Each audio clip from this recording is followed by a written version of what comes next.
Yo, what's going on? Surreal Hall of Fame, D-Line, TBKC, and all that other good Check this out. This one here is about C-section versus natural birth, the importance. I'm going to tell you like this. I think it is important that we keep our dogs with the ability to have natural births. I do believe that all of my females can have natural births, but what I do sometimes is I do the C-section to make it easier on myself and sometimes the female. Sometimes it's a lazy way out, I'm not gonna lie to you. But I do think it gets scary when we get to a point that every dog has to have a C-section. And you know, when you start getting to the point where the dogs can't breed naturally and they can't have puppies naturally, then we starting to get to a point there's something that's pointing to these dogs being defective. And I think it's very important. From my smallest pockets, they can still lock up. Denzel is old as shit, and he can still lock up. Mandela just had a girl out here screaming last night. Woke the damn neighborhood out. No, that was 2 nights ago. He was getting freaky. But, I believe in that. I believe that dog, if you got a male, he should be able to go out there and mount that female and, do the Mr. Nasty time. And, I think the female should be able to pass the puppies. Right now, every female that I have has at least had one natural litter. And I think it is very, very important that we keep that going because it becomes a nature thing. If these dogs were in the wild, which people are like, oh, they're never going to be in the wild. But you want to go to that effect. Like, if they were in the wild, could they survive?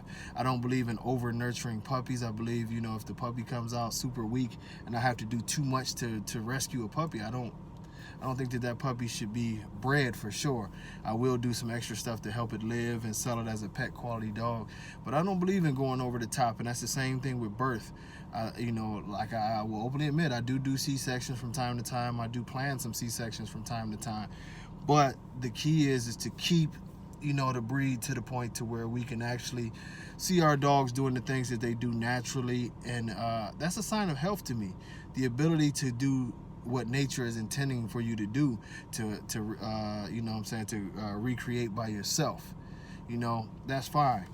If if we're doing AIs and we're doing surgical inseminations and all those things, that's cool, but can your dog do it by itself? And I think you should always test that dog out to see if it can be done by itself.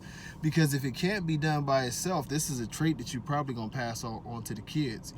Females that generally can't pass puppies, their daughters have a lot of times conceiving, just like very fertile females tend to have very fertile daughters. And it's the same thing with a male. If you get a male who can't tie a bitch, it's a good chance that his daughters won't be able to tie a bitch. And we're starting to move more towards the English Bulldog thing. And I just don't think that that's good for the breed. I don't think that that's good for anybody really, and it goes back to the health thing. I think a dog should be able to perform everything that it would be able to perform in the wild for the most part. We all know that these dogs are not wild dogs, but we don't want to move them so far away from their natural state that they become just very, very dependent on humans to do everything. That's not what the dog is meant to do. These dogs are meant to be able to survive on their own if need be, And I often ask myself that question, and it's a weird question, but it's an old dog, man, actually an old Rottweiler breeder that told me that. He said, if you was making an animal, could you release that animal into the woods and not be scared that this animal would find a way to survive? And honestly, I believe that most of my dogs could. Of course, now Denzel is old as shit, but in his prime, he could, well, I ain't even say his prime. He still can do the sexual activities, but he was fast enough. He was muscular enough. I seen him getting a couple little scraps in the yard that I know he could defend himself a little bit, and I wouldn't have been so scared that he could get out there and fend for himself. For the most part, if he didn't run into a damn bobcat or some shit. And I know some of my other dogs are for real predators. I've seen, I've seen some of my other dogs, kill little stray shit. So I know that they're hunters.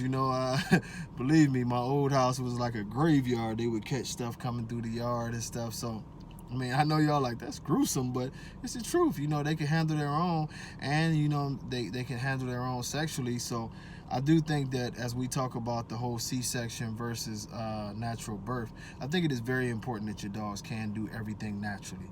If you establish that your dogs can do everything naturally, I don't think it's a horrible thing for you to go ahead and plan a C-section or whatever to ensure that your process goes a lot smoother. But make sure that it's not out of necessity that you're doing these C-sections or AIs or whatever you may need to do. Don't pass on those genetics that you have to have a dog that has to be helped just to have puppies. But until next time, man, nothing but love. You know, TBKC, October 19th, New Jersey, we there, you know. More shows to come. LA, we coming, baby. September, we'll be out there. Until next time, peace.